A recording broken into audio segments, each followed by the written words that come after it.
जिस हनुमान ने बचपन में सूर्य को फल समझकर निगल लिया था, आखिर वही हनुमान अपनी शक्तियां कैसे भूल गए? हनुमान जी का बचपन किसी साधारण बालक की तरह नहीं था। वे भगवान शिव के अंश थे, वायुदेव के वरद पुत्र थे और जन्म से ही उनके पास ऐसी दिव्य शक्तियां थीं जिनकी कल्पना भी मुश्किल थी। एक दिन उन्होंने आकाश में उगते हुए सूर्य को देखा। उन्हें लगा कोई चमकदार फल आसमान में तैर रहा है और अगले ही पल बालक हनुमान हजारों योजन ऊंची छलांग लगाकर सूर्य की ओर उड़ पड़े। पूरा स्वर्गलोक हिल गया। देवता हैरान रह गए क्योंकि एक छोटा सा बालक सूर्य तक पहुंच चुका था। इंद्रदेव को लगा कि यह बालक सृष्टि का संतुलन बिगाड़ देगा। उन्होंने तुरंत अपना वज्र चलाया।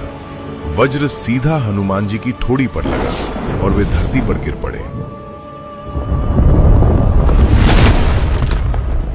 यह देखकर वायुदेव क्रोधित हो गए। उन्होंने पूरे ब्रह्मांड से वायु खींच ली।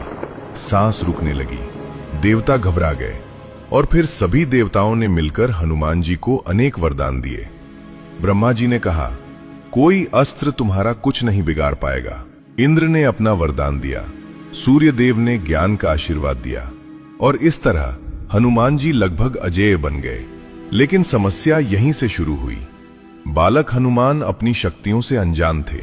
वे ऋषियों के आश्रमों में पहुंच जाते, ध्यान कर रहे मुनियों की माला छिपा देते, किसी का कमंडल उठा लेते तो कभी अपनी शक्ति से पूरा आश्रम हिला देते। उनके लिए यह खेल था, लेकिन ऋषियों की तपस्या बार बार भंग होने लगी। तब एक दिन महर्षियों ने उन्हें दंड देने का निर्णय लिया। लेकिन वे जानते थे ये कोई साधारण बालक नहीं, भविष्य में धर्म की रक्षा करने वाला महान भक्त है। इसलिए उन्होंने क्रोध में कोई विनाशकारी श्राप नहीं दिया। उन्होंने कहा, हे वानर बालक, आज से तुम अपनी दिव्य शक्तियों को भूल जाओगे। जब तक कोई तुम्हें तुम्हारी शक्ति याद नहीं दिलाएगा, तब तक तुम्हें अपने सामर्थ्य का स्मरण नहीं होगा। यह श्राप भी था और वरदान भी, क्योंकि अगर हनुमान जी बचपन से ही अपनी सारी शक्ति का उपयोग करते तो शायद उनका मन भी अहंकार की ओर जा सकता था। समय बीतता गया और सचमुच हनुमान जी अपनी शक्तियां भूल गए। फिर आया रामायण का सबसे महत्वपूर्ण क्षण, जब माता सीता की खोज में पूरी वानर सेना समुद्र तट पर खड़ी थी। सामने था विशाल समुद्र, कोई उसे पार नहीं कर पा रहा था। तब वृद्ध जामवंत हनुमान जी के पास आए और बोले, हे हनुमान, क्या तुम्हें अपनी शक्ति याद नहीं? क्या तुम सचमुच भूल गए हो कि तुम कौन हो?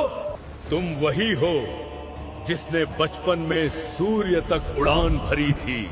जैसे ही ये शब्द उनके कानों में पड़े, उन्हें अपना वास्तविक स्वरूप याद आ गया। उनका शरीर पर्वत के समान विशाल हो गया, आंखों में तेज चमक उठा और फिर उन्होंने एक ऐसी छलांग लगाई जो इतिहास बन गई। वही छलांग उन्हें लंका तक ले गई और उसी क्षण संसार को फिर से याद आया कि हनुमान कोई साधारण वानर नहीं, स्वयं शिव के अंश हैं। यानी हनुमान जी अपनी शक्ति इसलिए नहीं भूले थे क्योंकि वे कमजोर थे, बल्कि इसलिए भूले थे ताकि सही समय आने पर धर्म की रक्षा के लिए उनका सामर्थ्य प्रकट हो सके। अगर आप भी हनुमान जी के भक्त हैं तो कमेंट्स में जय श्री राम जरूर लिखें।